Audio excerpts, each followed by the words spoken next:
السلام عليكم ورحمة الله وبركاته. إن الحمد لله نحمده ونستعينه ونستغفره ونعوذ بالله من شرور أنفسنا ومن سيئات أعمالنا. من يهده الله فلا مضل له ومن يضلل فلا هادي له. وأشهد أن لا إله إلا الله وحده لا شريك له وأشهد أن محمدا عبده ورسوله. أما بعد. அகிலத்தை படைத்து பரிபாலிக்கக்கூடிய எல்லாம் வல்ல அல்லாஹ்வுக்கே புகழ் அனைத்தும். அல்லாஹுவின் சத்திய தூதர் எம் உயிரிலும் மேலான கண்மணி நாயகம் ஸல்லல்லாஹு அலைஹி வஸல்லம் அவர்கள் மீதும் அன்னவர்களை பின்பற்றி வாழக்கூடிய அனைத்து முஸ்லிம்கள் மீதும் எல்லாம் வல்ல அல்லாஹுவின் கருணையும் சாந்தியும் என்றென்றும் நிலவட்டுமாக. அன்பிற்குரிய அல்லாஹுவின் நல்லடியார்களே, புனிதமிக்க ரமலான் மாதத்திலே நெகிழ்வூட்டும் நிகழ்வுகள் என்ற தலைப்பின் கீழே தொடர்ச்சியாக சில செய்திகளை நாம் பார்த்து வருகிறோம். அந்த வரிசையிலே நேற்றைய தினம் பத்ர் போர் உணர்த்தும் பாடமும் படிப்பினைகளும் என்ற தலைப்பின் கீழே சில செய்திகளை பார்த்தோம். இன்றைய தினம் அதனுடைய தொடர்ச்சியாக பத்ர் போர்க்களத்திலே முஸ்லிம் சமூகம் எத்தகைய ஒரு படிப்பினையை பெற வேண்டும் என்பதற்குரிய இன்னும் பல சான்றுகள் வரலாற்றிலே பதிவு செய்யப்பட்டிருக்கின்றது. அவற்றை சம்பந்தமாக நாங்கள் விளக்கம் பார்க்க இருக்கிறோம். உங்கள் அனைவருக்கும் நாம் குறிப்பிட்டிருந்தோம், பத்ர் போர்க்களத்துல இணை வைப்பாளர்கள் 140 பேர் அளவில் பாதிக்கப்பட்டார்கள். அஸாபு மினல் முஷ்ரிகீன யௌம பத்ரின் 40 வமிஆ. பத்ர் போர்க்களத்துல 140 பேர் பாதிக்கப்பட்டார்கள். அதுல 70 அஸீரன் வ 70 கதீலா, 70 பேர் கைது செய்யப்பட்ட நிலையிலும் 70 பேர் கொலை செய்யப்பட்ட நிலையிலும் பாதிக்கப்பட்டாங்க. அப்ப மொத்தம் 140 பேர் பாதிக்கப்பட்டிருக்கிறாங்க முஷ்ரிகீன்களுடைய அணியில. அதுல 70 பேர் கைது செய்யப்பட்டாங்க, 70 பேரை கொலை செய்யப்பட்டுட்டாங்க பத்ர் போர்க்களத்துல. அப்ப இது ஒரு பத்ர் போர்க்களத்துல ஏற்பட்ட ஒரு விஷயம். இத ரசூல் ஸல்லல்லாஹு அலைஹி வஸல்லம் இந்த கொலை செய்யப்பட்டவர்கள் எல்லாத்தையும் முஸ்லிம்களுடைய அணியில கிட்டத்தட்ட ஒரு 24 பேர் அளவுல ஷஹீதானாங்கன்னு சொன்னோம்.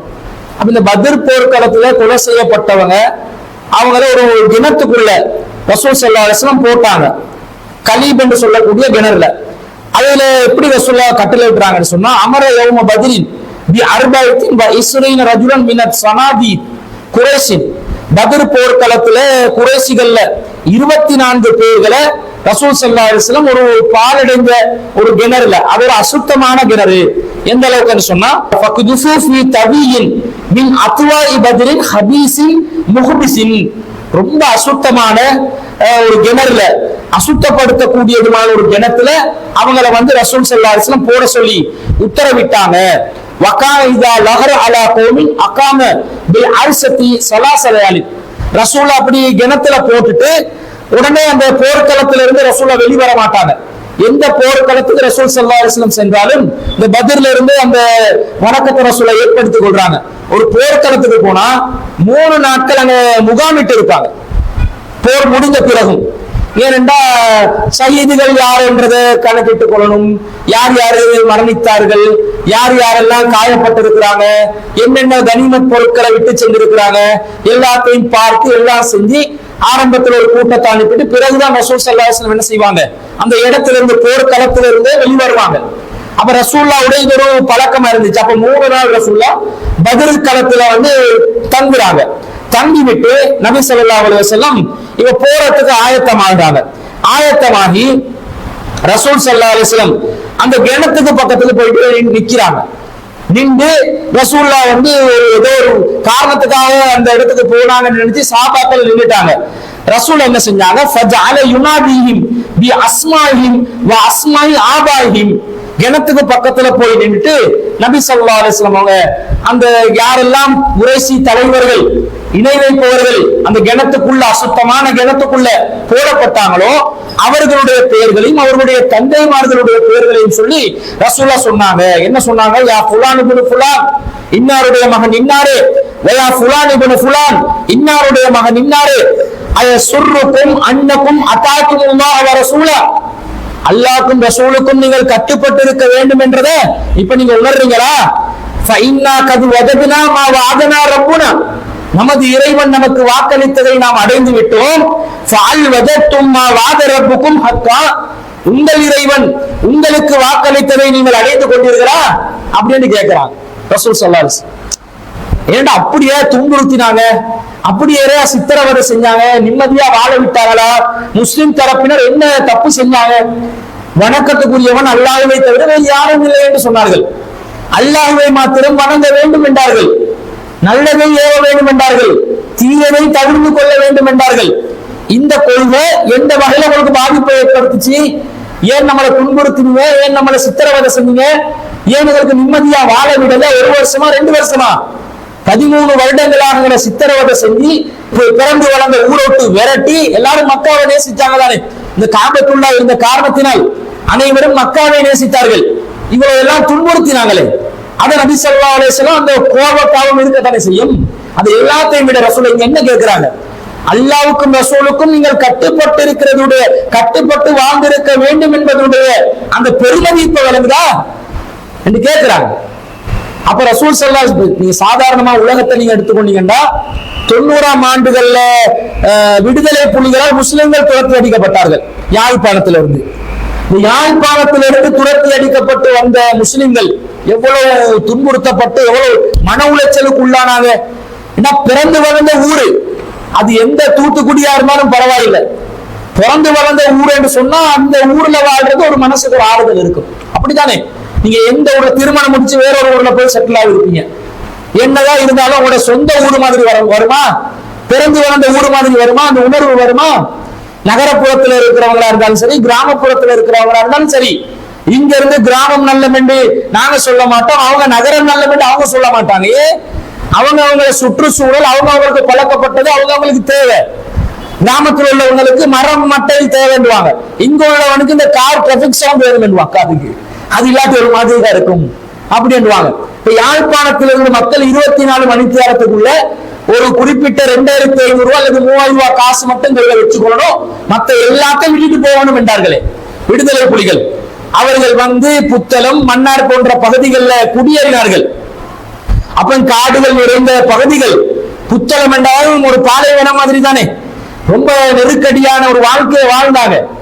சில பேர் இந்த இஸ்லாத்துக்கு எதிராக இன்று முஸ்லிம்கள் மத்தியிலே முஸ்லிமாக வாழ்ந்து முர்த்ததான ஒருவர் ஒரு பிரச்சாரத்தில் ஈடுபட்டுக் கொண்டிருக்கிறார். அவருக்கு முக்கியமான, அவர்கள் சொல்லக்கூடாது, அவருக்கு முக்கியமான பிரச்சனை என்னன்னு சொன்னா, முஸ்லிம்கள்ல இந்த கொழும்பு பகுதியை சேர்ந்தவங்க, கண்டி பகுதியை சேர்ந்தவங்க அவனுக்கு பொண்ணு கொடுக்கல, யாழ்ப்பாணத்திலிருந்து துரத்தி அனுப்பினாங்க, எங்களுக்கு யாரும் கை கொடுக்கல, எங்களை விட்டுட்டாங்கன்னு சொல்லி இன்னைக்கு முர்த்ததாக நின்று பாராளுமன்ற தெரிவு குழு வரைக்கும் வந்து இன்னும் பல பகுதிகள் எல்லாம் போய் இஸ்லாத்துக்கு எதிராக, இறை தூதருக்கு எதிராக கடும் கண்டனத்தையும் கடும் பிரச்சாரத்தையும் செய்யக்கூடிய ஒருவனாக மாறி இருக்கிறார். மனநிலை எப்படி மாறும் என்று பாருங்க. அப்ப எவ்வளவு ஒரு பாதிப்பு அவனோட உள்ளத்துல இருக்கும் என்று பாருங்க. அப்ப இந்த மாதிரி ஒரு சூழல் பிறந்த மண்ணை விட்டு யாராவது துரத்தி அடிக்கப்பட்டா வரும். ஆனா ரசூல் ஸல்லல்லாஹு அலைஹி வஸல்லம் எந்த பாயிண்ட்ல இருந்து பேசுறாங்கன்னு சொன்னா, நீங்கள் அல்லாஹ்வுக்கும் ரசூலுக்கும் கட்டுப்பட்டு இருக்க வேண்டும் என்பதனுடைய அந்த பெருமதிப்பு விளங்குதா? இதை உணர்கிறீர்களா? ரசூலா கேட்கிறாங்க. எங்களுக்கு அல்லாஹ் வாக்களிச்சான். என்ன வாக்களிச்சான்? நீங்க வணிக கூட்டத்தை எதிர்கொண்டாலும் சரி, போர்க்களத்தை சந்தித்தாலும் சரி, உங்களுக்கு 2ல 1 உங்களுக்கு தான் சாதகமாக அமையும். அதை நாங்கள் பெற்றுக் கொண்டு விட்டோம். போர்க்களத்துக்கே வந்து அந்த போர்க்களத்துல நாங்க ஜெயிச்சிட்டோம். உங்களுடைய இறைவன் உங்களுக்கு வாக்களிச்சு நீங்க வெற்றி என்ன நினைச்சு வந்தீங்களே, அது உங்களுக்கு கிடைச்சிச்சா?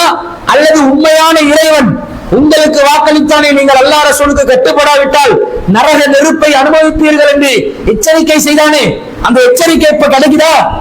அந்த வாக்குறுதி இப்ப நிறைவேறுதான் ரசூலா கேட்கிறாங்க. இதை உமர் இப்னு கத்தாப் ரலியல்லாஹு அன்ஹு பார்த்து கொண்டு இருக்கிறாங்க. சஹாபாக்கள் ரொம்ப விவரமா இருப்பாங்க மார்க்க விஷயத்துல, பின்பற்றதுல. நாங்க அல்லாஹ்வின் தூதர் ஏதோ காரணத்துக்காக இப்படி பேசுறாங்க, அல்லாஹ்வின் தூதர் ஏதோ ஒரு மன வருத்தத்துல பேசுறாங்க, முஸ்லிம்களுடைய அந்த அந்த மன உளைச்சல் அல்லாஹ்வின் தூதர் வந்து அந்த கிணத்துக்கு மேல இருந்து கொட்டுறாங்க என்ற மாதிரி நாங்க விளங்குவோம். மார்க்க அடிப்படையில் ரசூலா சொல்றாங்க என்று விளங்குவோம். உமர் ரலியல்லாஹு அன்ஹு சொல்றதெல்லாம் அப்படி கண்மூடித்தனமா எல்லாம் கேட்க மாட்டாங்க சஹாபாக்கள். அவங்க கேட்கிறாங்க, ஃபகால உமர் யா ரசூலுல்லாஹ், அல்லாஹ்வின் தூதரே, மா துகல்லிமு மின் அஜிசாதி லா அர்வாஹ லஹா, உயிரே இல்லாத உடம்புகளோட என்ன பேசிக் கொண்டிருக்கிறீங்கன்னு கேட்கிறாங்க. உயிரே இல்லாத உடம்புகளோட என்ன பேசிக் கொண்டிருக்கிறீங்க? இது என்னத்துக்கு அவங்க பேசுறது விளங்கவா? நீங்க பேசுறது அவங்க விளங்கவா போகுது? ஏன் நின்று மெனக்கெட்டு 3 நாள் தங்கிட்டு கிளம்பி போகணும் என்று பார்த்தா நீங்க கலீபு கிட்ட போனீங்க. ஏதோ ஒரு விஷயம் நினைச்சு இருந்தா செத்த பிணங்களோட பேசி கொண்டு இருக்கிறீங்க, என்ன பேசுறீங்கன்னு கேட்கிறாங்க. ரசூல் ஸல்லல்லாஹு அலைஹி சொல்றாங்க, வல்லதி நஃப்சு முஹம்மதின் பியதிஹி, முகம்மதுடைய உயிர் எவருடைய எந்த இறைவனுடைய கைவசத்தில் இருக்கிறதோ அவன் மீது சத்தியமாக, மா அன்தும் பி அஸ்மா லிமா அகூலு மின்ஹு, நான் சொல்றத அவங்க கேட்கறத விட நீங்க எல்லாம் கேட்க போறது இல்ல, தெளிவா கேட்டுருவாங்க அப்படின்னு ரசூலுல்லாஹ் சொன்னதாக இந்த அறிவிப்புல வருது. அப்ப இந்த செய்தி பரவலாக பேசப்படுகிறது மக்கள் மத்தியில. ரசூல் ஸல்லல்லாஹு அலைஹி வஸல்லம் கலீபுல இருந்து பேசினாங்க, அஜிசாத்துகளோட பேசினாங்க, நபி ஸல்லல்லாஹு அலைஹி வஸல்லம் பிணங்களோட பேசினாங்கன்னு கேட்ட நேரத்துல ரசூலுல்லாஹ் பேசினத பிணங்கள் நல்லவே கேட்கும் என்று சொன்னாங்க என்ற செய்தி உமர் ரலியல்லாஹு அன்ஹு அவர்களுடைய வாயிலாக அறிவிக்கப்பட்டு கொண்டு போகுது. இப்படி பேசினது உண்மை, உமர் ரலியல்லாஹு அன்ஹு இந்த பேசின செய்தி உண்மை. உமர் ரலியல்லாஹு அன்ஹுக்கு ரசூலா கொடுத்த பதில் என்னன்றது கருத்து வேறுபாடு இருக்கு சமூகத்துல. இதுவும் ஒரு செய்தி தானே, ஒரு அறிவிப்பு தானே, ஒரு ஹதீஸ் தானே. உமர் ரலியல்லாஹு அந்த இடத்துல இருந்து கேட்டாங்கன்னு அவர் ஒரு செய்தியை சொல்கிறார். அந்த செய்தி அன்னை ஆயிஷா சித்திகா ரலியல்லாஹு அன்ஹா அவங்கள்கிட்ட வந்து சேருது. அப்ப பத்ர் போர்க்களத்துல முஸ்லிம்கள் தலைவரோட ரசூல் ஸல்லல்லாஹு அலைஹி வஸல்லம் பேசினதாக ஒரு செய்தி வருது. மௌத்தா போனவங்க வந்து நல்ல காது கொடுத்து கேட்ட மாதிரி அந்த செய்தி வருது. நீங்க கேட்கறத விட அவங்க கேட்பாங்கன்னு ரசூலுல்லாஹ் சொன்னதை உமர் ரலியல்லாஹு அன்ஹு சொல்றாங்க. ரசூல் எப்படி சொன்னதாக சொல்றாங்க. இது ஆயிஷா ரலியல்லாஹு அன்ஹா கிட்ட வரும்போது அவங்க சொல்றாங்க, இன்ன ரசூலுல்லாஹி ஸல்லல்லாஹு அலைஹி வஸல்லம் காம அலல் கலீப் வஃபீஹி கத்லா பத்ரி மினல் முஷ்ரிகீன், பத்ர் போர்க்களத்துல கொலை செய்யப்பட்ட முஷ்ரிக்கீன்களுடைய உடல்கள் நிறைந்த கலீப் என்ற கிணற்றிலிருந்து ரசூல் ஸல்லல்லாஹு அலைஹி வஸல்லம் பேசினார்கள் தான். ஆனா என்ன பேசினாங்க தெரியுமா? மா கால இன்னஹும் லா யஸ்மஊன மா அகூல், நான் சொல்றதை இப்ப அவங்க கேட்கிறாங்க என்று ரசூலுல்லாஹ் சொல்லல. ஆயிஷா ரலியல்லாஹு அன்ஹா அதை மறுக்கிறாங்க.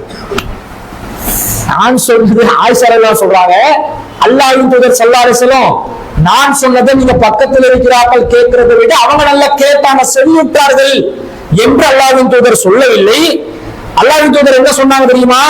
இன்னஹுல் ஆன லா யஅலமூன அன்னமா குன்து அகூலு லஹுல் ஹக்குன், அவங்க இப்போது விளங்கிக் கொள்வார்கள், லா யஅலமூன் இப்போது விளங்கிக் கொள்வார்கள், நான் சொல்லி வந்த செய்திகள் எல்லாம் சத்தியம்தான், உண்மைதான் என்பதை இப்போது அவர்கள் விளங்கிக் கொள்வார்கள் என்று அல்லாஹ்வின் தூதர் ஸல்லல்லாஹு அலைஹி வஸல்லம் அவர்கள் சொன்னார்களே தவிர சொல்வதை காது கொடுத்து கேட்பாங்கன்னு சொல்லல.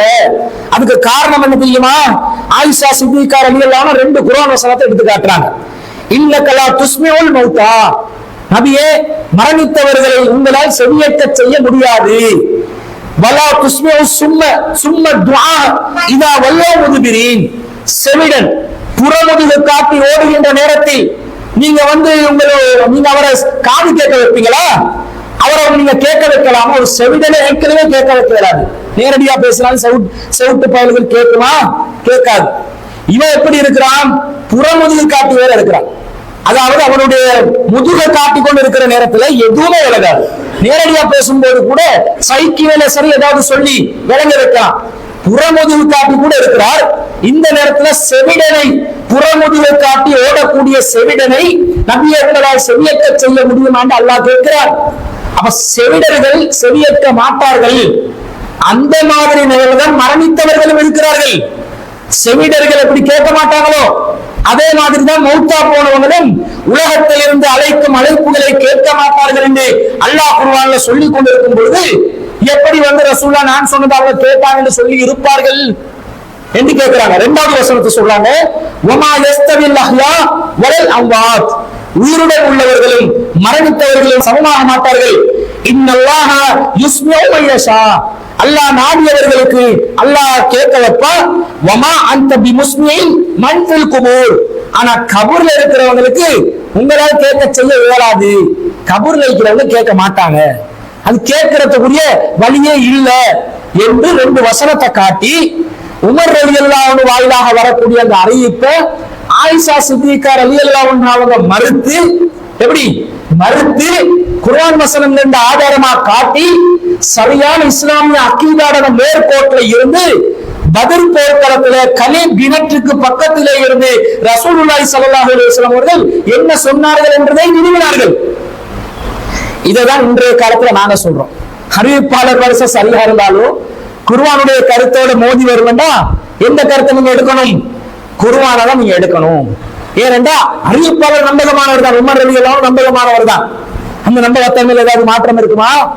ஏனென்றா அவர் நம்பகமானவரா இருந்தாலும் செவிமடுக்கும் போது தவறுகள் நடக்கும். இதே உமர் ரலியல்லாஹு என்ன செய்தார்கள்? இன்னொரு தடவை ஒரு ஜனாசா வச்சு இன்னல் மையத்தை பிபுகாய் அஹ்லிஹி, ஒரு மையத்து அவர்களுடைய சுற்றி இருக்கும் குடும்பத்தார் அழுவதன் காரணமாக வேதனை செய்யப்படுகிறார்கள் என்று உமர் ரலியல்லாஹு ஒரு அறிவிப்பு அறிவிக்கிறாங்க மக்களுக்கு. மையத்தொண்டை வச்சு எல்லாரும் அழுகுறாங்க. ஒப்பாரி வைக்க அலாட்டிலும் சும்மா இருந்து அழுகுறாங்கன்னு வைங்க, அந்த மையத்தை சுத்தி இருக்கக்கூடிய உறவினர்கள் அழுகும் காரணத்தினால் ஜனாசா வேதனை செய்யப்படும் என்று ஒரு ஹதீஸ ரசூல் ஸல்லல்லாஹு அலைஹி வஸல்லம் அவர்கள் சொன்னதாக யார் அறிவிக்கிறாங்க? உமர் இப்னு கத்தாப் ரலியல்லாஹு அன்ஹு அறிவிக்கிறாங்க. அதுல எந்த அளவுக்கு அவர் தீவிரமா இருக்கிறார் என்று சொன்னா, ஏதாவது ஒரு ஜனாசா வீட்டுல யாராவது மையத்தை வச்சு கொண்டு அழுதா ஒரு தடியை வச்சு போய் அடிப்பார் அழாது என்று அவ்வளவு உறுதியாக இருந்தார். உமர் ரலியல்லாஹு கேரக்டர் நான் சொன்ன மார்க்கத்தை கண்டுபிடிக்கிறதுல கடும் உறுதியா நிற்பார். அவர் அந்த சரி என்று ரசூலுல்லாஹ் சொன்னதாக சொல்லி அவர் அந்த ஹதீஸை ஏற்றுக்கொண்டு அந்த செய்தியில உறுதியா நிற்கிறார். இந்த செய்தி ஆயிஷா ரலியல்லாஹு அன்ஹாக்கு போகுது.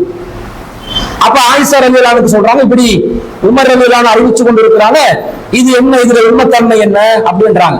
அப்ப அவர் சொல்கிறார், ஆயிஷா ரலியல்லாஹு அன்ஹா சொல்கிறார்கள், உமர் என்பவர் நல்ல மனிதர், அவர் பொய்யர் அல்ல, பொய்ப்பிக்கப்பட்டவர் அல்ல, அவர் ஒரு காதிபம் இல்ல, வலா முகதிப், அவர் ஒரு பொய்ப்பிக்கப்பட்ட ஒருவரும் அல்ல. ஆனால் வலாக்கின்ன சம்அ யுக்தி, மாறாக காதுகள் தவறு செய்யும், செவிப்புலன்கள் தவறு செய்யும். என்ன செய்யுமாம்? செய்தியை கேட்கும் போது மிஸ்டேக்கா காதுக்குள்ள என்ன செய்யலாம்? கேட்கலாம்.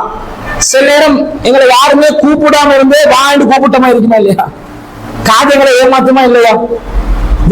சில நேரம் இன்னும் கூப்பிட்டீங்களா? இல்லைன்றான், கூப்பிடல, இல்ல கூப்பிட்ட மாதிரி இருந்துச்சு. காது மிஸ்டேக் பண்ணும், ஒன்று சொன்ன மாதிரி இருக்கும், கேட்கும் போது வித்தியாசமா கேட்கும். அது செவிப்புலன் தவறு செய்யும்.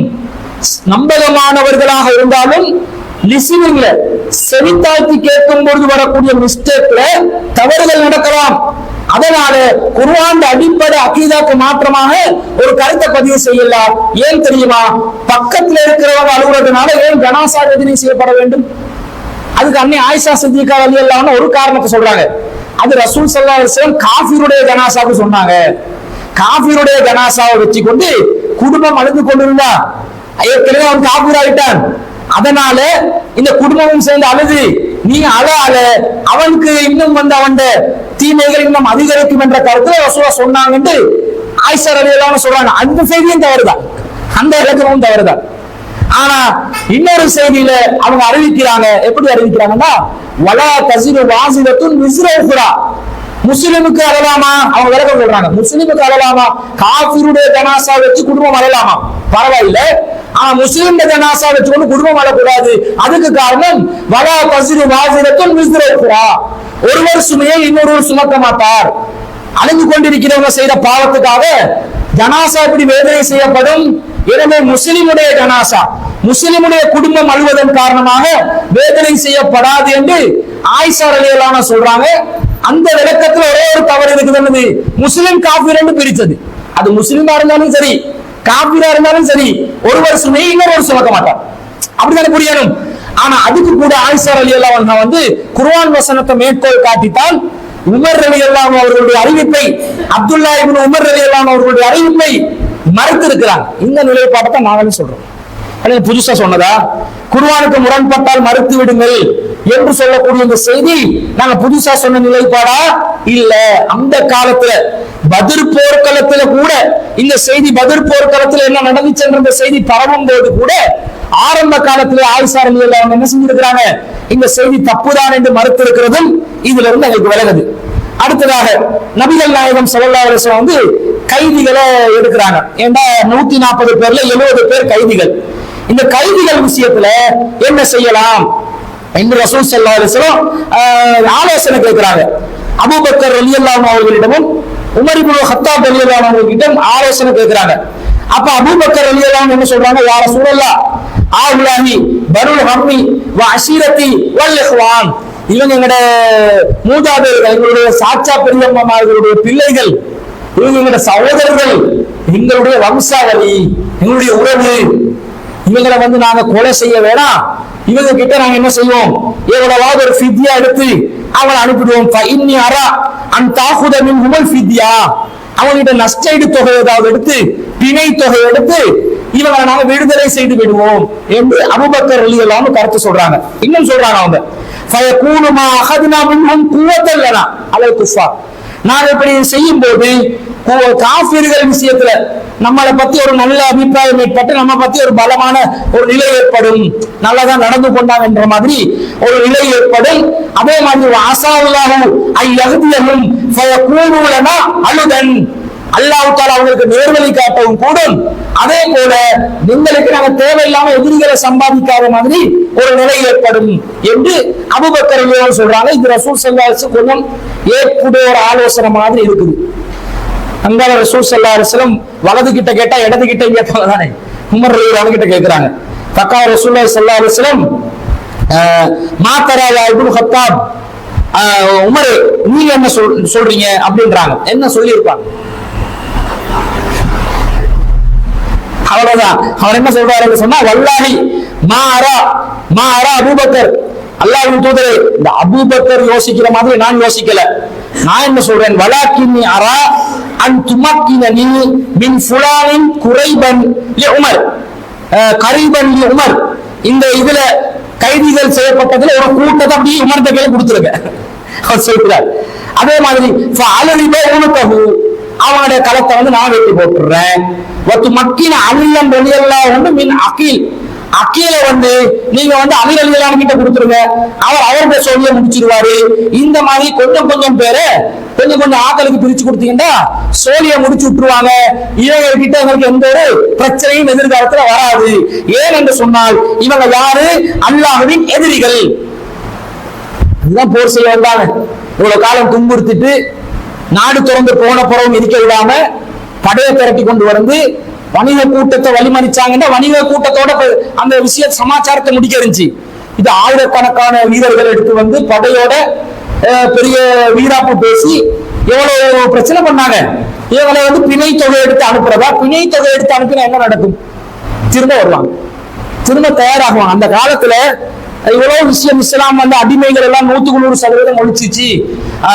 பல தீமைகளை 100% ஒழிச்ச இஸ்லாத்துல அடிமைகளை மாத்திரம் ஒட்டடியா 100% ஒழிக்கலன்னு எல்லாரும் யோசிப்பாங்க.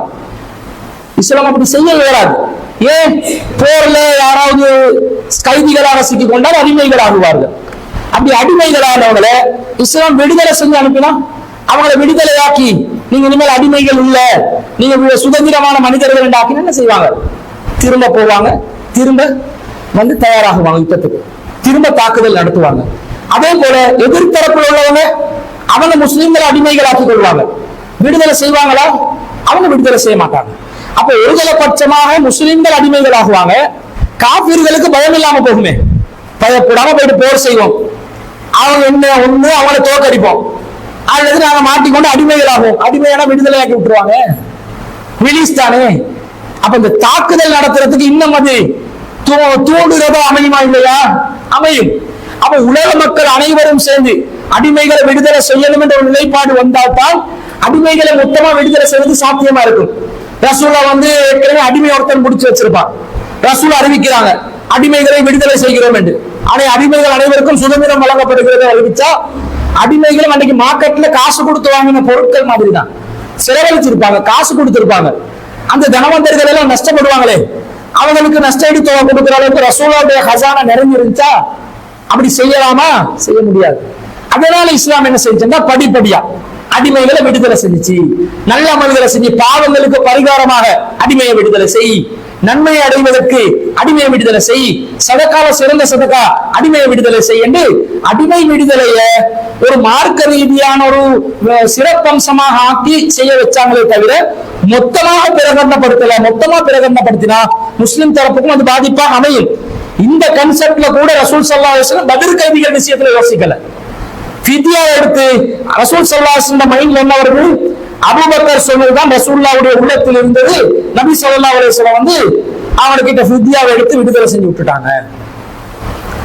இப்ப ஒரு நாள் உமர் ரலியல்லாஹு வர்றாங்க. வரும்போது அபூபக்கர் ரலியல்லாஹு அவர்களும் ரசூல் ஸல்லல்லாஹு அலைஹி வஸல்லம் அவர்களும் அழுது கொண்டிருக்கிறார்.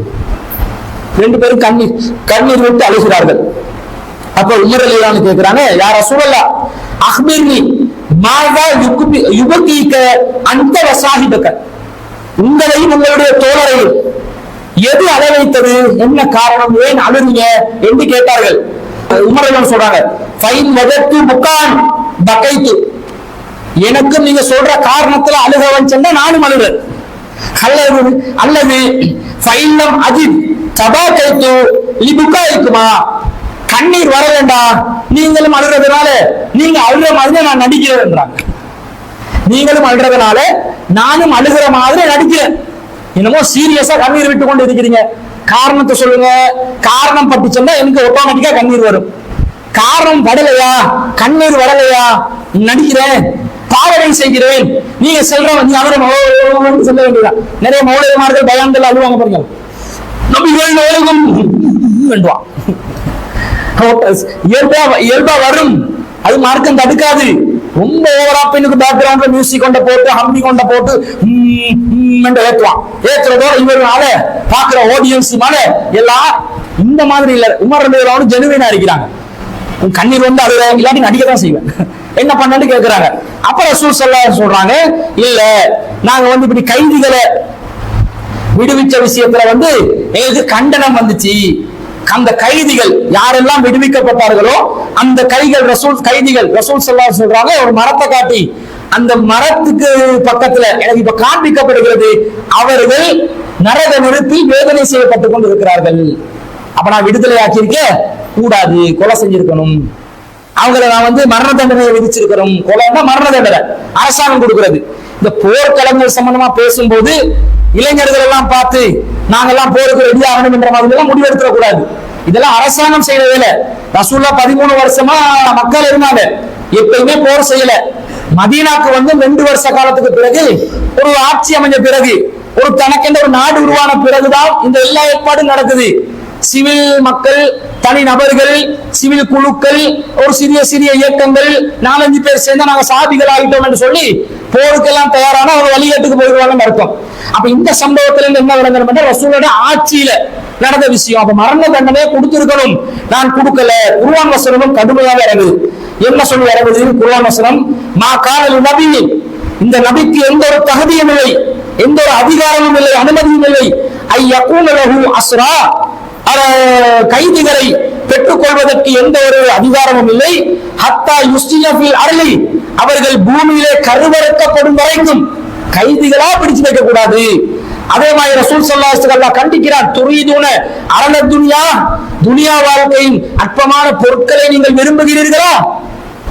கைதிகளை விடுவிச்சா ஃபித்யா, ஃபித்யான்றது ஏதோ ஒரு நஷ்டஈடு தொகை, அது காசு தீனாரா திர்ஹமாவும் தந்திருக்கலாம், அல்லது ஒரு உணவு பண்டமாகவும் தந்திருக்கலாம்.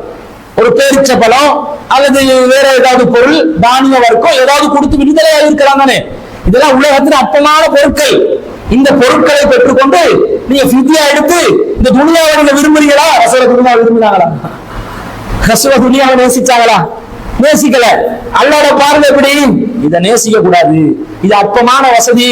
நீங்க என்ன செஞ்சீங்க? அவங்கள கருவறுத்து இருக்க வேண்டும். ஆட்சி அதிகாரம் கையில இருக்குது, கொடுமைப்படுத்தின பட்டு பாவிகள் அவங்க சிக்கி கொண்டு இருக்கிறாங்க. இப்ப அவங்களுக்கு மோட்சம் இல்ல, வழி இல்ல, தப்பிக்க வழி இல்ல. இந்த நேரத்துல பொருட்களை கொடுத்து தப்பிக்கிறதா இருந்தா அவன் எதையும் வேலை பேசுவான். அதுக்கு வசதி இருக்குது அவனுக்கு. நீங்க விடுதலை செய்வீங்களா? துனியாவை நோக்கி சாகுறீங்களா? துனியாவோட பொருட்களை விரும்புறீங்களா? இதை செய்யக்கூடாது. வல்லாஹு யுரீதுல் ஆখিরা, அல்லாஹ் மறுமையை தான் விரும்புகிறான். சுப்ஹானல்லாஹ். இதெல்லாம் எங்கேயோ மேல நிற்கிது இந்த வசனங்கள். நல்ல ஆழமா சிந்திக்க வேண்டிய வசனங்கள். திருக்குர்ஆன்ல 8வது அத்தியாயத்தில் 67வது வசனம், வல்லாஹு அஸீஸுன் ஹகீம், அல்லாஹ் மிகைத்தவன், அல்லாஹ் ஞானமிக்கவன். அல்லாஹ் சொல்றான், அல்லாஹ் மிகைத்தவன், எதையும் மிகைக்க வைக்கக்கூடிய சக்தி அல்லாஹ்க்கு இருக்குது. அல்லாஹ்க்கு என்ன செய்யணும் என்று தெரியும், ஞானமிக்கவன். அல்லாஹ்வுடைய சிஃபத்துகளை குர்ஆன் வசனத்துல போடுறது வந்து ஒரு கான்டெக்ஸ்ட்ல ஒரு தொடர்பு இருக்கும்.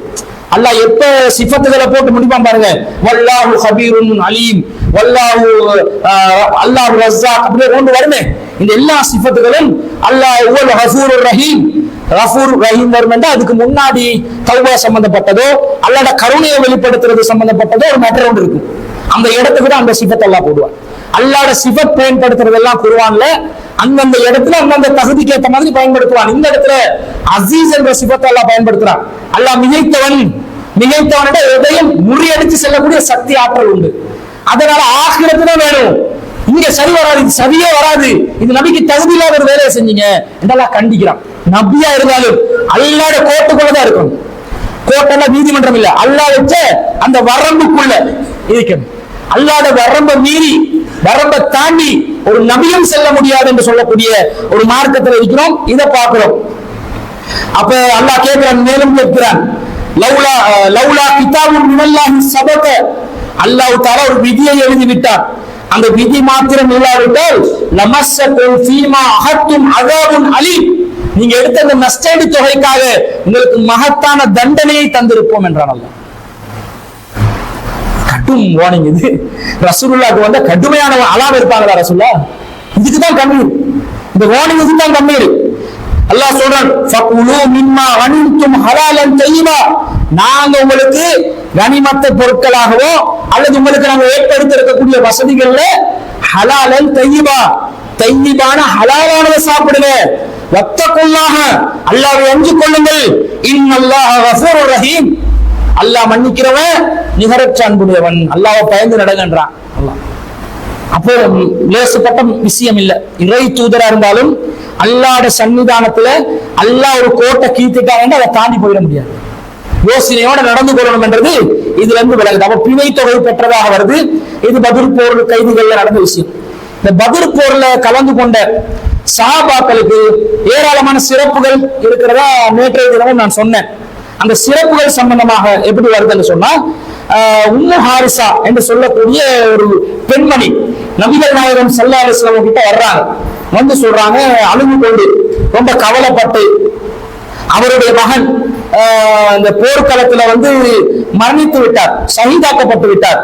அப்ப ஹாரிஸ் தான் அவருடைய மகன் பேர். இந்த ஹாரிசா பத்தி என்ன நடந்துச்சு, அவருடைய நிலைமை என்னன்னு நான் தெரிந்து கொள்ளணும் என்று சொல்லி நபிகள் நாயகம் ஸல்லல்லாஹு அலைஹி வஸல்லம் வந்தாங்க. வந்து சொல்றாங்க, இஜ்தஹத்து அலைஹி ஃபீ புகாஹி, நான் வந்து உங்ககிட்ட அழுகையோட ஏன் வந்தேன்னு சொன்னா, எனக்கு வந்து என் மகன் இடம் நல்லதாக இருந்துச்சுன்னா நான் அழமாட்டேன், தீமையா போச்சுன்னா அதை நினைச்சு நான் கவலைப்படுவேன், அதுக்காகத்தான் நான் வந்திருக்கிறேன்றாங்க. அப்ப ரசூல் ஸல்லல்லாஹு அலைஹி வஸல்லம் சொல்றாங்க, யா உம்மு ஹாரிசாவே இன்னஹா ஜினானுன் ஃபில் ஜன்னா, சொர்க்கத்துல நிறைய படித்தரங்கள் இருக்குது, நிறைய தரமான கிரேடுகள் எல்லாம் வச்சிருக்கிறான். அதுல அவர் ஒரு முக்கியமான இடத்தில் இருக்கிறார். வ இன்னபனகி அஸாபல் ஃபிர்தௌஸல் அலா, உங்களுடைய மகன் சொர்க்கத்துல உயர்வான ஜன்னத்துல் ஃபிர்தௌஸிலே இருக்கிறார். என்ன அர்த்தம்? பத்ர் போர்ல ஷஹீதான அனைத்து சஹாபாக்களும் அப்ப எங்க இருக்கிறாங்க? சொர்க்கத்துல ஜன்னத்துல் ஃபிர்தௌஸ். ரசூல் ஸல்லல்லாஹு அலைஹி வஸல்லம் சொல்றாங்க, நீங்க சொர்க்கம் கேட்கிறதா இருந்தா அல்லாஹ் கிட்ட என்ன கேட்கலாம்? ஃபஸ்அலுல்லாஹல் ஃபிர்தௌஸ், ஃபஸ்அலுல்லாஹல் ஃபிர்தௌஸ், நீங்க அல்லாஹ் கிட்ட ஃபிர்தௌஸ் என்ற சொர்க்கத்தை கேளுங்க. சொர்க்கம் கேட்கறதா மட்டமா கேட்க கூட, சொர்க்கத்துல எது கிடைச்சாலும் நல்லதுதான், ஆனா உயர்ந்த தரஜாக்கள் நிறைந்த சொர்க்கம் எது? ஃபிர்தௌஸ் என்ற சொர்க்கம். அப்ப எனக்கு ஃபிர்தௌஸ் என்ற சொர்க்கம் வேணும் என்று நாங்க ஒவ்வொருத்தரும் பிரார்த்தனை செய்யணும். அதை அடையிறதா இருந்தா தியாகம் பண்ணணும். இந்த பத்ர் களத்துல உள்ளவங்களுக்கு அது கிடைக்குது. அப்ப எப்படிப்பட்ட ஒரு களம், எப்படிப்பட்ட ஒரு கஷ்டம், எப்படிப்பட்ட ஒரு தியாகம். இப்ப நமக்கு போர்க்களங்கள் எல்லாம் இந்த சமூகத்துக்கு இல்லையே. சிறுபான்மையா வாழ்ற மக்களுக்கு போறதும் கிடையாது. முஸ்லிம்கள் பெரும்பான்மையா வாழ்ற நாட்டை கூட போர் இப்ப அவசியப்படலையே. அது இந்த பாலஸ்தீனத்துல இன்னும் சில நாடுகள்ல முஸ்லிம்கள் அக்கிரமத்துக்குள்ளானா அந்தந்த நாட்டு மக்களிட ஒரு அரசாங்கத்தை ஏற்படுத்தி அது ஒரு முறைப்படி போர் செய்யணும். சில இடங்களில் வரம்புகள் மீறத்தான் செய்கிறார்கள் நம்முடைய சகோதரர்கள். அப்ப அந்த வரம்புக்குள்ள இருந்து போர் செய்யணும். அப்படிதான் போர். அப்ப நாங்க தியாகம் செஞ்சு என்ன செய்யணும்? இந்த போர் அல்லாத வேறு தியாகங்கள் இருக்குது. இந்த மார்க்கத்துக்காக நாங்க தியாகம் செய்யணும், மார்க்கத்துக்காக உழைக்கணும். நம்ம மக்கள் என்ன நினைப்பாங்க? எப்பயுமே இந்த மார்க்கம் பேசுறேன், இப்ப பாரு மார்க்கம் இவர் வந்து லெப்பே ஆகிட்டாரு. வீட்டுல இருக்கிறாங்க ஒரு இளைஞர் வந்து எப்பயும் அல்லாஹ் ரசூல் அல்லது ஒரு யுவதி போய் அல்லாஹ் ரசூல் இப்படி சொல்லி இருக்கிறார்கள் சொன்னா வீட்டுல இருக்கிறவங்க பார்ப்பாங்க கொஞ்சம் ஃபேஷனா சோசியலா, அந்த சோசியல்ல மூழ்கி அப்படியே இருப்பாங்களே நவீன தரத்துல, அந்த வழிகேட்டுல, நவீன யுகத்தில் உள்ள வழிகேட்டு அப்படியே மூழ்கி கொண்டு மிதங்கி கொண்டு இருப்பாங்களே. எப்ப பாரு பயான் பயான், நீ கிளவனாடா, நீ 20 வயசு பொடியந்தானே, எப்பயுமே பயான் பண்ணாது. அண்ணன் எப்ப வர்ற, அண்ணன் ஹதீஸ் சொல்ல போறான், அண்ணன் பயான் சொல்ல போறான். அப்படியா? அப்ப நீங்க எப்ப பிடிப்பீங்க இஸ்லாத்தை? நாங்க வயசாவி கிளவி ஆவின பிறகு ஒரு ஜில்பாபை மாட்டிக்கொண்டு வேணுமெண்டா முகத்தையும் மறைச்சு கொண்டு அப்படியே என்ன செய்வோம், நாங்க ஹஜ்ஜுக்கு போயிட்டு உம்ரா செஞ்சு ஹஜ்ஜி செஞ்சு அன்று பிறந்த பாலகன். அது வரைக்கும் உங்க வாழ்க்கைக்கு யாரு கேரண்டி கொடுத்தா? அது வரைக்கும் நீயும் நானும் உசுரோடு இருப்போமா இல்லையா? இளைஞர்கள், வயோதிபர்கள், ஆண்கள் பெண்கள் என்று வேறுபாடு இல்லாமல் அல்லாஹ்வுடைய மார்க்கத்துக்காக தியாகம் செஞ்சுதான் இந்த மார்க்கம் வளர்ந்திருக்கு. அபூஜரை யாரு கொலை செஞ்சா? 2 இளைஞர்கள். அவங்களுக்கு பத்ர் போர்க்களத்துல பங்கு பெறதுக்கு என்ன தேவை இருந்துச்சு? ரசூலுல்லாஹ் கிட்ட அனுமதி கேட்டு கஷ்டப்பட்டு சேர்றாங்க. நீங்க சின்ன ஆட்கள் வராது இல்ல, வரணும் வரணும் வரணும் என்று கெஞ்சி கூத்தாடி பத்ர் போர்க்களத்துல அபூஜையில கொலை செஞ்சு அபூஜையுடைய கனிமத் பொருட்களை 2 இளைஞர்கள் பெற்றுக் கொண்டார்களே. எதுக்கு? அங்க தரஜா வேணும். உம்மு ஹாரிசா என்ன எதிர்பார்க்கிறாங்க? என் மகன் நல்ல ஒரு நிலைப்பாடு, என்ன போர்க்களமா இருந்தாலும் அவர் என்ன நிலையில மௌத்தா போகிறான்னு தெரியல. பதில போயிட்டு சகிதானதுனாலேயே அவர் சொர்க்கவாதிதான் என்று 100% அவங்களுக்கு யோசிக்க முடியல. இஹ்லாஸ்கள் மாறி இருந்தா, முகஸ்துதிக்கு வேற நடந்திருந்தா, போர்க்களத்திலேயே தற்கொலை செஞ்சு கொண்டு நரகவாதி என்று பேர் எடுத்துக் கொண்டாரு. இந்த மாதிரி ஆகிடக்கூடாதுன்றதுக்காக அது கேட்கிறாங்க, கன்ஃபார்ம் பண்றாங்க. ரசூலுல்லாஹ் சொல்றாங்க, ஃபிர்தௌஸ் என்ற ஜன்னால இருக்கிறாரு, நீங்க எல்லாம் கவலைப்படாதீங்க. அதோட உம்மு ஹாரிசா சந்தோஷமாக திரும்பி போனதாக வருது. அதே மாதிரி இன்னொரு பத்ர் போர்ல கலந்து கொண்டவங்களுக்கு அல்லாஹ் கொடுத்த மிக ஒரு பெருமதியான ஒரு விஷயம், நேற்று சுருக்கமா சொன்னேன், கவனமா சொல்றேன். மிகப்பெரிய ஒரு சிறப்பு என்னன்னு சொன்னா, ஒரு செய்தி வருது. என்ன செய்தின்னு பாருங்க. நபி ஸல்லல்லாஹு அலைஹி வஸல்லம் 3 பேர், அபு மர்சத், அதே மாதிரி ஜுபைர் இப்னு அவ்வாம், இன்னொருவர், 3 பேரை நபி ஸல்லல்லாஹு அலைஹி வஸல்லம் அனுப்புறாங்க ஒரு வேலைக்கு. பாசனி ரசூலுல்லாஹி ஸல்லல்லாஹு அலைஹி வஸல்லம் வ அபா மர்சதில் கனதி வ ஜுபைர் இப்னு அவ்வாம், ஜுபைர் இப்னு அவ்வாமையும் என்னையும் அபு மர்சதையும் நபிகள் நாயகம் ஸல்லல்லாஹு அலைஹி வஸல்லம் ஒருத்தரை பிடிக்கிறதுக்காக அனுப்பினாங்க. இது அலிகள் அறிவிக்கிறாங்க. 3 பேர், அபு மர்சத், அலி ரலியல்லாஹு அவர்கள், ஜுபைர் இப்னு அவ்வாம், 3 பேர் அனுப்புறாங்க. எதுக்கு அனுப்புறாங்கன்னு சொன்னா, ரசூலுல்லாஹ் மதீனால என்ன செஞ்சு கொண்டிருக்கிறாங்கன்ற செய்தி மக்கத்து காஃபிர்களுக்கு யாரோ செய்தி அனுப்புறதாக ஒரு மெசேஜ் கிடைச்சிது. ஒரு பெண்ணிடம், முஸ்லிக்கான பெண்ணிடம் தான் அந்த கடிதம் கொடுக்கப்பட்டு அனுப்பப்பட்டுள்ளது. இந்த காலத்துல கம்யூனிகேஷன் வசதி இல்ல, கடித பரிமாற்றம் தான் நடக்கும். அப்ப கடிதம் எழுதி ஒரு முஸ்லிக்கான பெண்ணிடம் அந்த கடிதம் கொடுக்கப்பட்டுள்ளது. என்ன செய்தி அதுல குறிப்பிடப்பட்டிருக்குது? ரசூலுல்லாஹ் மதீனால அடுத்த ஸ்டெப் என்ன செய்ய போறாங்க பேசிப்பட்டு தானே ஊர்ல. பள்ளிவாசல் கூட ரசூலுல்லாஹ் எப்படிப்பட்ட தலைவர், பள்ளிவாசல் இருப்பாங்க, மக்களை சந்திப்பாங்க, தொழுகைக்கு வருவாங்க, தொழுகை நடத்துவாங்க. அப்ப ரசூலுல்லாஹ் அடுத்த கட்ட நகர்வு என்னன்றது மக்களுக்கு தெரிஞ்சிடும். இந்த செய்தி மக்காவுக்கு அனுப்பி வைக்கப்படுது. இந்த பெண், முஸ்லிக்கான பெண்ணை இடைமறித்து அவர்கிட்ட அந்த கடிதத்தை என்னென்று பெற்றுக்கொண்டு யாரு கொடுத்தாருன்னு தெரிஞ்சுக்கொள்ளும். இதுதான் விஷயம். அப்ப நபி ஸல்லல்லாஹு அலைஹி வஸல்லம் அனுப்புறாங்க. இவங்க போறாங்க. போயிட்டு அவங்க ரவுலத்தை ஹா என்று சொல்லக்கூடிய ஒரு இடத்துக்கு வராங்க. அந்த இடத்துக்கு அந்த பெண்ணை ரவுண்ட் அப் பண்ணிடுறாங்க. ரவுண்ட் அப் பண்ணி கேட்கிறாங்க, உங்ககிட்ட ஒரு கடிதம் இருக்குது, அதை தந்துரு அப்படின்னு கேட்கிறாங்க. எங்களுக்கு மெசேஜ் வந்திருக்குது, நீ முஸ்லிம்களுக்கு ஒரு கடிதம் எடுத்து போறதாக, அந்த கடிதத்தை தந்துரு. அந்த பெண் சொல்லுது, என்கிட்ட எந்த கடிதமும் இல்ல, மாமானா கிதாபும், என்கிட்ட ஒரு கடிதமும் இல்ல, என்ன போய் சொல்றீங்க அப்படின்னு சொல்றாங்க. அப்ப இவங்க என்ன செய்யறாங்க, அந்த பெண் ஒட்டி அந்த ஒட்டகத்தை அவளை இறங்க சொல்லிட்டு அந்த ஒட்டகத்தை கீழே வீழ்த்த வச்சு அப்படி புரட்டி வச்சு ஃபுல்லா செக் பண்ணி பாக்குறாங்க. அப்படி ஒரு கடிதம் இல்ல. சாபாக்கள் யோசிக்கிறாங்க, அல்லாஹ்வின் தூதர் ஸல்லல்லாஹு அலைஹி வஸல்லம் பொய் சொல்ல மாட்டாங்க. மா கதப ரசூலுல்லாஹி ஸல்லல்லாஹு அலைஹி வஸல்லம், ரசூல் ஸல்லல்லாஹு அலைஹி வஸல்லம் பொய் சொல்ல மாட்டாங்க. இவட கையில கடிதமும் இல்ல, என்ன பண்றது என்று ரசூல் ஸல்லல்லாஹு அலைஹி வஸல்லம் பொய் சொல்லாததுனால கண்டிப்பா கடிதம் இருக்கும், ஆனா இதுவும் இல்லைன்றா.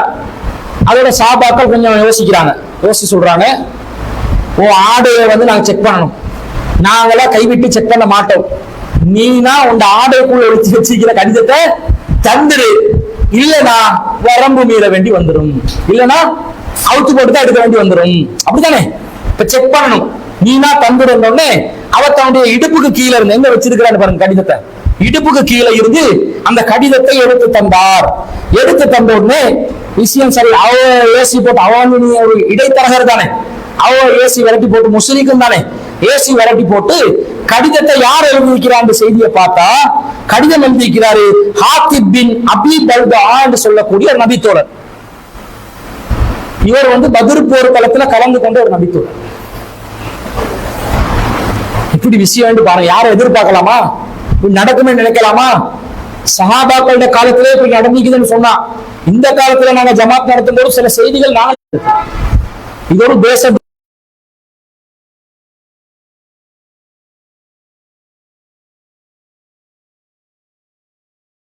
துரோகம், நம்பிக்கை துரோகம் வேற. இஸ்லாமிய அரசாங்கத்துக்கு தேச துரோகம், அரசாங்க ஆட்சியின் ரகசியங்களை சொல்றது. இரண்டாவது எல்லாத்தையும் விட அல்லாஹ்வின் தூதருக்கு செய்த நம்பிக்கை துரோகம். இந்த நம்பிக்கை துரோகத்துல வந்தோடனே உமர் ரலியல்லாஹு அவர் இருக்கிறார், வீரர் அவர் இருக்கிறார். ஃபகால் உமர் யா ரசூலல்லாஹ் கத் கான் அல்லாஹ் வ ரசூலா, இவர் அல்லாஹ்வுக்கும் ரசூலுக்கும் துரோகம் செய்து விட்டார். துரோகம் தானே. வல் முஃமினீன், மூமின்களுக்கும் துரோகம் செய்து விட்டார். சாதாரண விஷயம் இல்ல, இவர் செஞ்சது கடுமையான குற்றம்.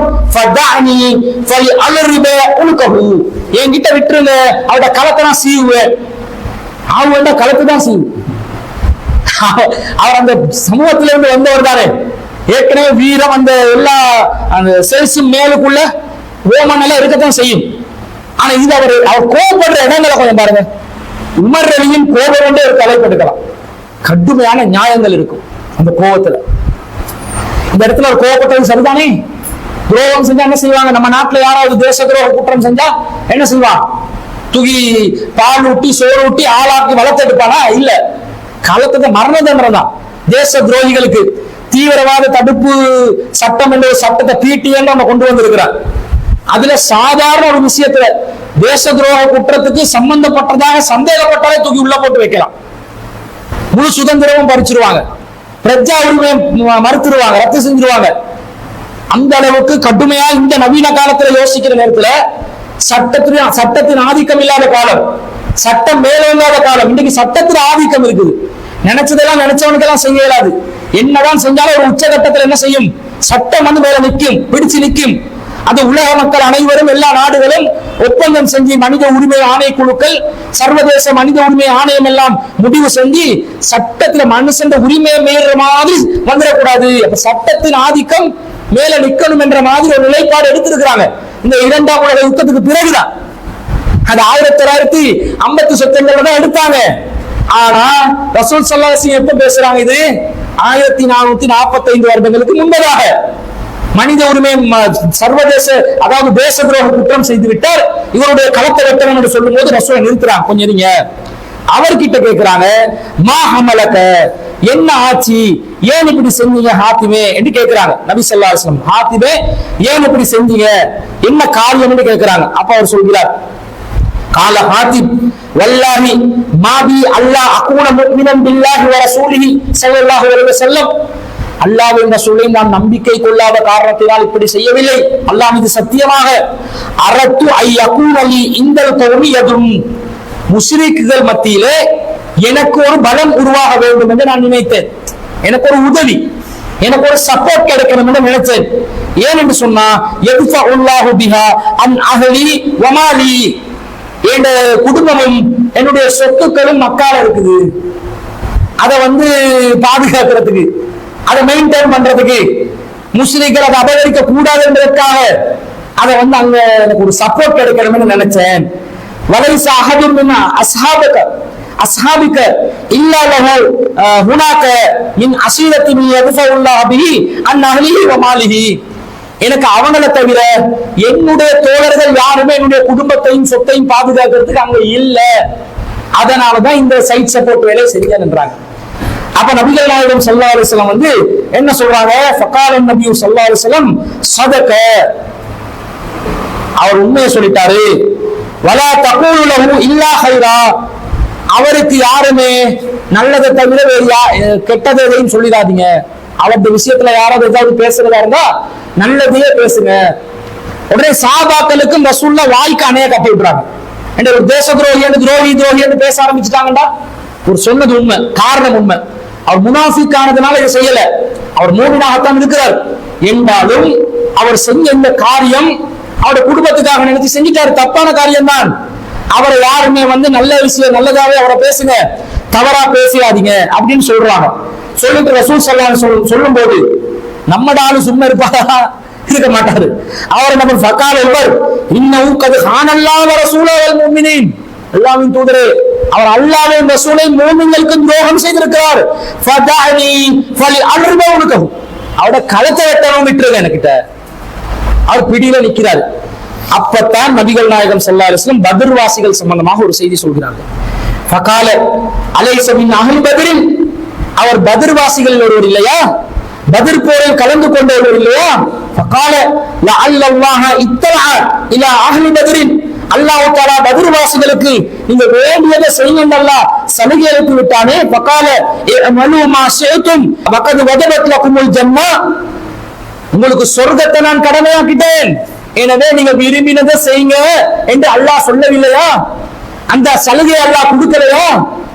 அப்ப எப்படி நான் அவரை கொலை செய்யணும் என்ற முடிவுக்கு வரலாம் உமரே என்று உமர் ரலியல்லாஹு அன்ஹு கிட்ட ரசூல் ஸல்லல்லாஹு அலைஹி வஸல்லம் சொல்றாங்க. அவ் ஃபகத் கஃபர்து லகும், நான் அவங்களுக்கு மன்னிப்பு வழங்கி விட்டேன்.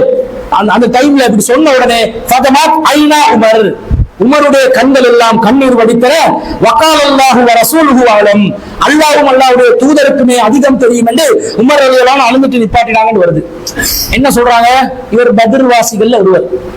பத்ர் வாசிகளுக்கு அல்லாஹ் சலுகை அளித்து விட்டான். என்ன சலுகை? இனிமேல் இஅமலு மா ஷிஅதும், நீங்க விரும்பின மாதிரி இனிமேல் நடந்து கொள்ளலாம், விரும்பினமாய் வேலை செய்யலாம். அதுக்காக நேத்து ஒருத்தர் கேட்டாரு, அல்லாஹ்க்கு இணை கற்பிச்சா இணை கற்பிக்கலுமா? விரும்பின மாதிரி நடந்து கொள்ளலாம் என்றா அல்லாஹ்க்கு இணை கற்பிக்கலாமா? பத்ர்வாசிகள் இணை கற்பிக்கலாமா? இணை கற்பிக்க முடியாது. ஏன்னா இணை கற்பித்தால் நல்லறங்கள் அழிந்துவிடும். வலவ் அஸ்ரகு, அவர்கள் இணை கற்பித்தால் அவங்களோட அமல்கள் அழிந்து விடும் என்று அல்லாஹ் சொல்கிறார். ரசூலுல்லாஹ்க்கு அல்லாஹ் என்ன சொல்றாங்க? லைன் அஸ்ரத்த, நபியே நீங்களே எனக்கு இணை கற்பித்தாலும் லயஹ்பதன் அமலுக, உங்களுடைய நல்லறங்களை நான் அழித்து விடுவேன். இப்ப பத்ர்வாசிகளா இருந்தாலும் அவங்க இணை கற்பித்துட்டாங்கன்னு சொன்னா இந்த பத்ர்ல கலந்து கொண்ட அந்த நன்மை அல்லாஹ் என்ன செஞ்சிருவான்? அழிச்சிருவான். அப்ப அந்த சலுகை கிடைக்காது. இணை கற்பித்த அந்த பாவம் செய்யறாது. அது அல்லாத மிக உச்சகட்ட பாவம் தான் இது, துரோகம் தான் இது. அரசாங்கத்துக்கு செஞ்ச துரோகம், முஸ்லிம்களுக்கு செஞ்ச துரோகம், அல்லாஹ்க்கு செஞ்ச துரோகம், ரசூலுக்கு செஞ்ச துரோகம், அதையே அல்லாஹ் மன்னிக்கிறதா சொல்லிட்டாங்க என்று ரசூல் ஸல்லல்லாஹு அலைஹி வஸல்லம் டிக்ளேர் பண்ணி பத்ர்வாசிகளை ரொம்ப தலைக்கு மேல வெச்சி ரசூல் ஸல்லல்லாஹு அலைஹி வஸல்லம் சொன்னதாக வருது. அப்ப இது அவங்களோட தரத்தை காட்டுது. அவங்கதான் ஆரம்ப இஸ்லாமிய தியாகிகள். முஸ்லிம்கள் ஆரம்பத்துல 13 வருஷமா ரொம்ப நோவில செய்யப்பட்டாங்க. களத்தில நின்று எதிரிகளை நேருக்கு நேர் ஒட்டுமொத்தமாக சந்திச்ச ஒரு முக்கியமான கட்டம் தான் பத்ர். சத்தியத்துக்கும் அசத்தியத்துக்குமான நேரடி கள யுத்தம். அந்த யுத்தத்துல மன தைரியத்தோட மன வலிமையோட முஸ்லிம்களோட அணியில நிக்கிறதே மிகப்பெரிய ஒரு விஷயம் தானே. அப்ப இது ரசூல் ஸல்லல்லாஹு அலைஹி வஸல்லம் ஜிப்ரீல் அலைஹிஸ்ஸலாத்தோட டிஸ்கஷன் பண்றாங்க பத்ர் சம்பந்தமாக. அப்ப ஜிப்ரீல் அலைஹிஸ்ஸலாம் கேக்குறாங்க, ஜா ஜிப்ரீல் இல நபி ஸல்லல்லாஹு அலைஹி வஸல்லம், ஜிப்ரீல் ரசூல் ஸல்லல்லாஹு ஜிப்ரீல் அலைஹிஸ்ஸலாம் கேக்குறாங்க, மா தஅதுன அஹ்ல பத்ரின் ஃபீக்கும், இந்த பத்ர்ல உங்கள கலந்து கொண்டாங்களே அவங்கள பத்தி உங்களோட ஐடியா என்ன, உங்களோட நிலைப்பாடு என்ன அப்படின்னு கேக்குறாங்க. ரசூல் ஸல்லல்லாஹு சொல்றாங்க, மின் அஃலல் முஸ்லிமீன், அவங்க தான் முஸ்லிம்கள்ல மிகவும் சிறந்தவர்கள். முஸ்லிம்கள்ல தரம் இருக்குது. ஆரம்ப கால முஸ்லிம்கள், இந்த பத்ர் போர்க்களத்துல கலந்து கொண்ட முஸ்லிம்கள் இருக்கிறாங்களே, இவங்க தான் முஸ்லிம்களையும் நம்பர் 1 ரேஞ்சில் இருக்கிறாங்க. முஸ்லிம்கள்ல தரம் பிரிக்கலாம் தானே. இப்ப நாங்களே எந்த தரத்துல இருக்கோம்? 2024 இருக்கிற முஸ்லிம்கள் இந்த தரத்துல இருக்கிறவங்க பார்த்துக்கோங்க. அவங்க ஆரம்ப தியாகிகள். அப்ப பத்ர்வாசிகள், அந்த பத்ர்வாசிகள் முஹாஜிர்கள், அன்சார்கள், அல்லாஹ்வோட மார்க்கத்தை நிலைநிறுத்தினதுக்காக தியாகம் செஞ்சவங்க. அதுக்கு பிறகு தாபியங்கள், தபா தாபியங்கள், அதுக்கு பிறகு அல்லாஹ்வுடைய மார்க்கத்தை சுமந்து வந்த மக்கள் படித்தரங்களா வந்து கிட்டத்தட்ட 14 நூற்றாண்டு தாண்டி வந்துதான் 2024 நாங்க நிக்கிறோம். நாங்க சிறந்த முஸ்லிம்கள் ஆகணும் என்றா எவ்வளவு தியாகம் பண்ணணும். 14 நூற்றாண்டை தாண்டி போவோம். நாங்க என்ன நினைச்சு கொண்டிருக்கிறோம்? 5 நேரம் தொழுந்துட்டு நோம்பை பிடிச்சிட்டு கொஞ்சம் கால் வலி கை வலி சொல்லி வாரத்துக்கு அல்லாஹ்வை திக்ர் செஞ்சுட்டு தர்மங்களை முடிஞ்ச அளவுக்கு தர்மங்களை பண்ணிட்டு இருந்தோம்னா நாங்க நம்பர் 1 சிறந்த முஸ்லிம்கள் கிட்ட நிக்கலாது. அவங்க தரஜாக்களை எங்கே ஓடுவாங்க, நாங்க பின்னிக்கால ஓடிக்கொண்டு போக வரும். அப்ப அல்லாஹ்வுக்கு அநியாயம் பண்ணாங்க, அந்த தரஜாவை தரமாட்டானா? தருவான். அவங்களோட அளவுக்கு செய்யாட்டிலும் நெருக்கத்துக்கு போகணுமா இல்லையா, நெருங்கணுமா இல்லையா, முயற்சி செய்யணுமா இல்லையா, போட்டி போடணுமா இல்லையா? ஒரு போட்டியும் கிடையாது. சிறந்த முஸ்லிம்களாக நீங்க சொர்க்கத்தில் உங்களுக்கு ஜன்னத்துல் ஃபிர்தௌஸை கொடுக்கணுமா? பத்ர்ல கலந்து கொண்டு ஜன்னத்துல் ஃபிர்தௌஸை ஒருவர் அடைந்து கொள்கிறார். பள்ளி பக்கத்துக்கு வரல, ஒண்ணுமே பண்ணல, எந்த தியானமும் பண்ணல, போய் நோம்பு நாள்ல வந்து தொழுந்துட்டு போனோடனே ஜன்னத்துல் ஃபிர்தௌஸுக்குள்ள போயிடலாமா? எங்க நிக்கிறோம் நாங்க? யோசித்து பாருங்கள். அப்ப சொல்றாங்க மின் அஃலல் முஸ்லிமீன், அல்லது அது போல ஒரு ஈக்குவலான வார்த்தை. ஜிப்ரீல் அலைஹிஸ்ஸலாம் சொல்றாங்க கதாலிக மன் ஸஹின பத்ரன் மினல் மலாயிகா, மலக்குமார்களையும் சிறந்தவங்க யார் தெரியுமா? பத்ர் போர்ல கலந்து கொண்ட மலக்குமார்கள் தான். மலக்குமார்களையும் ஒரு அவங்க தரம் பார்க்க தேவையே இல்லை. ஏன்னா அவங்க எல்லாம் வணங்குறதுக்காக படைக்கப்பட்டவங்க. அவங்களுக்கு இந்த ஹவா என்றது இல்லை, நப்ஸ், அந்த கபூஸ், இந்த தனம் எல்லாம் இல்ல, ஹவா இல்ல, மனோ இச்சை இல்ல, ஆசாவாசங்கள் இல்ல, அவங்களுக்கு அந்த தன்மை இல்லாம இறைவன் பணி செய்யறதுக்கே படைக்கப்பட்டவங்க. அப்ப அவங்கள தரம் பிரிக்கிறதுக்கு ஏதாவது இருக்குதா? இல்ல. ஆனா அப்படி இருந்தும் போருக்கு ரெடி என்று இறக்கி வச்சாங்க எல்லாம் கொஞ்சம் பேர. அவங்கதான் மலக்குமார்கள்ல பெஸ்டானவங்க. ஜிப்ரீல் அலைஹிஸ்ஸலாம் சொல்லி கொள்றாங்க. பத்ர்ன்றது எவ்வளவு முக்கியமானது என்று விளங்குதா? அப்ப இந்த அளவுக்கு ஒரு தியாகம் நிறைந்த ஒரு வரலாற்றாக பத்ர் இருக்கிறத பார்க்கிறோம். ரசூலா நிறைய பேருக்கு பத்ர் போர்ல கிடைச்ச கனிமத்துகளை கொடுக்குறாங்க. அலி ரலியல்லாஹு அன்ஹு சொல்றாங்க, ரசூலா எனக்கு ஒரு வயதான ஒட்டகத்தை தந்தாங்க, பத்ர்ல கனிமத்தா. நிறைய பேருக்கு ரசூலா நான் சொன்ன ஃபர்ஸ்ட் போர்ல இருந்து எதிரியை வீழ்த்தினவர் அலி ரலியல்லாஹு அன்ஹு. அப்ப அலி ரலியல்லாஹு அன்ஹுக்கு அந்த கனிமத் பொருள ஒரு ஒட்டகம். அதே மாதிரி ரசூலுல்லாஹ்க்கு வந்து 5ல ஒன்று கிடைக்கும். கனிமத் பொருள்ல முதல்ல 5ஆ பிரிப்பாங்க. அதுல 5ல 1 மடங்கு 100 ஒட்டகம் இருந்தா 20 ஒட்டகம் முதல்ல யாருக்கு போகும்? நபி ஸல்லல்லாஹு அலைஹி வஸல்லம் தான் போகும். அதுக்கு பிறகு 80 தான் மற்றவங்களுக்கு பிரிப்பாங்க. ரசூலா என்ன செய்வாங்க? தனக்கு கிடைக்கிற அந்த 20 ரசூலாவே முழுசா என்ன செய்ய மாட்டாங்க, அனுபவிக்க மாட்டாங்க. அதை ரசூலா தெரிஞ்சவங்களுக்கு பிரிச்சு கொடுத்துருவாங்க. அது ரசூலோட விருப்பத்துல கொடுக்கிறது. அந்த வகையில எனக்கு இன்னொரு கிழட்டு ஒட்டகத்தை ரசூலா தந்தாங்க. அப்ப 2 ஒட்டகம் அலி ரலியல்லாஹு அன்ஹுக்கு கனிமத்துல கிடைக்குது. அதே மாதிரி உஸ்மான் ரலியல்லாஹு அன்ஹு பத்ர்ல கலந்து கொள்ளலையே. எதுக்காக கலந்து கொள்ளல? மனைவிக்கு பணிவிட செய்யறதுக்காக. மனைவிக்கு பணிவிட செய்யறது பத்ர்ல கலந்து கொள்ற அளவுக்கு ஒரு நன்மையான்னு கேட்டா ஒரு நன்மை ஆகிறது. ஏன் தெரியுமா? பத்ர் போர்ல கலந்து கொண்டவருக்குரிய நட்பலனும் போர் செல்வத்தில் அவருக்குரிய பங்கும் உஸ்மானே உங்களுக்கும் உண்டு என்று ரசூல் ஸல்லல்லாஹு அலைஹி வஸல்லம் சொல்றாங்க. அப்ப ஒரு மனைவியர், ரசூலோட மகள் உஸ்மான் ரலியல்லாஹு அன்ஹு அவர்களுடைய மனைவி நோய்வாய்ப்பட்டு இருந்தாங்க, படுக்கையில் இருந்தாங்க, சக்கராத்துடைய நிலையில இருந்தாங்க, அவங்களை விட்டுட்டு வர முடியல. எனவே பத்ர்ல கலந்து கொள்ளல. ரசூலுல்லாஹ் எப்படி அதுக்கு பரிகாரம் கொடுக்குறாங்க, எப்படி அதை ஈக்குவல் பண்றாங்க? பத்ர்ல கலந்து கொண்டவங்களுக்கு கிடைச்ச கனிமத்துல உஸ்மான் ரலியல்லாஹு அன்ஹு அவர்களுக்கும் பங்கு உண்டு. பத்ர்ல கலந்து கொண்டவங்களுக்கு கிடைச்ச மறுமை தரஜாக்கள்ல உஸ்மான் ரலியல்லாஹு அன்ஹு அவர்களுக்கும் பங்கு உண்டு என்று சொன்னா, தனது அன்பான மனைவியை பராமரிப்பது, பாசமாக பார்த்துக் கொள்வது, மனைவிக்கு பணிவிடை செய்வது, இந்த மார்க்கத்துல எவ்வளவு தரஜா உள்ள ஒரு விஷயம் பாத்தீங்களா? நம்ம ஆக்கள் பொண்டாட்டியோட இருந்து ரொம்ப நெருக்கமா இருந்து பழகினா முதல்ல மாப்பிளோட உம்மா பேச ஆரம்பிப்பான். இவன் பொண்டாட்டி தாசன் ஆகிட்டான், இவன் பொண்டாட்டிக்கு பணிவிடை செய்யறதுலே காலம் போகும், நம்மளை பார்க்கவே மாட்டேன்றான். போயிட்டு பார்த்து வருவான், இவட பேச்சே கண்டுக்கிறது, முடிச்சு போட்டுட்டாலே அவளை எப்படியாவது நம்ம அவனை பிரிச்சு எடுத்துட்டாலே என்றுவாங்க. உங்க மனைவி எந்த அளவுக்கு நீங்க அவங்களோட அன்பா நடக்கணும். சில பேர் மனைவியை வச்சிருப்பான், அவளுக்கு பணிவிட செய்யணும். சமைக்கிறது, துவைக்கிறது, வீடு வேலை பார்க்கறது எல்லாமே யாரு செய்வா? மனைவி தான் செய்யணும். மாப்பிள்ளைக்கு செய்ய சொன்னா ஆப்பிள்ளைக்கு செய்யற வேலை. எனக்கு எத்தனை 1008 பிரச்சனை இருக்குது. 1008 பிரச்சனையை விட பெரிய பிரச்சனை பத்ர்கலம். அதுக்கு போகாம வீட்டுல இருந்து மனைவியை பார்த்தாங்கன்னா, உஸ்மான் ரலியல்லாஹு அன்ஹு அவர்கள் ஒரு செல்வந்தர், உஸ்மான் ரலியல்லாஹு அன்ஹு அவர்கள் ஒரு முக்கியமான ஒரு நபித்தோழர், அவர் போருக்கு அழைக்கப்பட வேண்டிய ஒருவர். அவருக்கு எக்ஸ்கியூஸ் கிடைக்குது, வீட்டுல தங்குறதுக்கு அனுமதி கிடைக்குது. ஏன்? மனைவியை பார்த்துக்கொள்ளணும். ரசூலோட மகள் என்றதுனாலயா? இல்ல, காரணம் நியாயமா தெரியுது. மார்க்கம் எப்படி சலுகை கொடுக்குதுன்னு பாருங்க.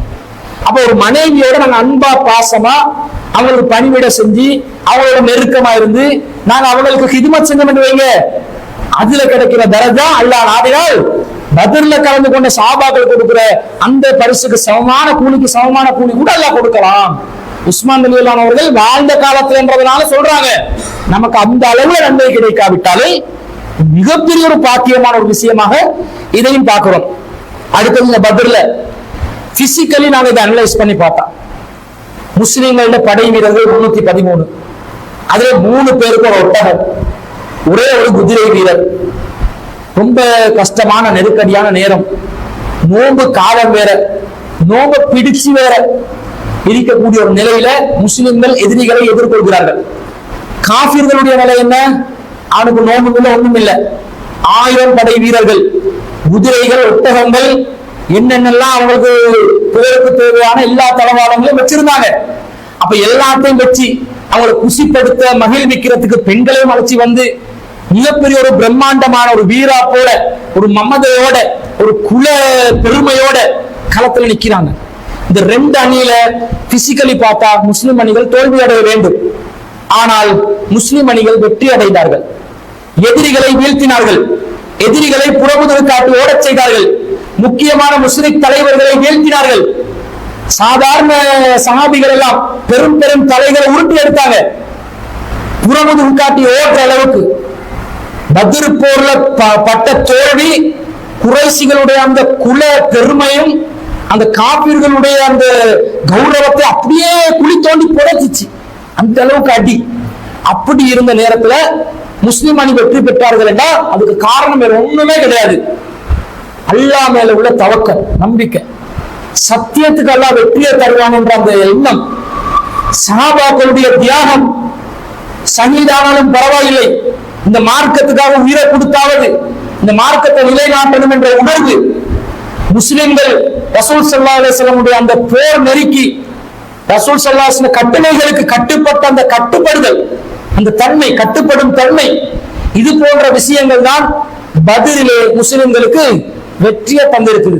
இதை நம்முடைய வாழ்க்கையில குடும்ப நிர்வாகமா இருந்தாலும் சரி, பாடசாலை நிர்வாகமா இருந்தாலும் சரி, இயக்க நிர்வாகமா இருந்தாலும் சரி, நாட்டுடைய ஆட்சி நிர்வாகமா இருந்தாலும் சரி, குடிமக்கள் தலைவர்கள் மத்தியில் இருக்க வேண்டிய இந்த பண்புகள் என்னன்றது, ஒரு கொள்கைக்காக இருக்கிறோமா அதுக்காக பாடுபடணும், 10ஓட 11 இருந்துடக்கூடாது, நாங்க இல்லாட்டி இந்த வேலை நடக்காதுன்னு நினைக்கணும், நாங்க தான் இதை பங்களிப்பு செய்யணும் என்ற உணர்வு வரணும் என்ற அந்த தியாக மனப்பான்போடு நாங்க ஒரு விஷயத்தை காரியத்தை சாதிக்கிறதுக்காக நாங்க கலந்து கொள்ளணும் என்ற அந்த எண்ணம்.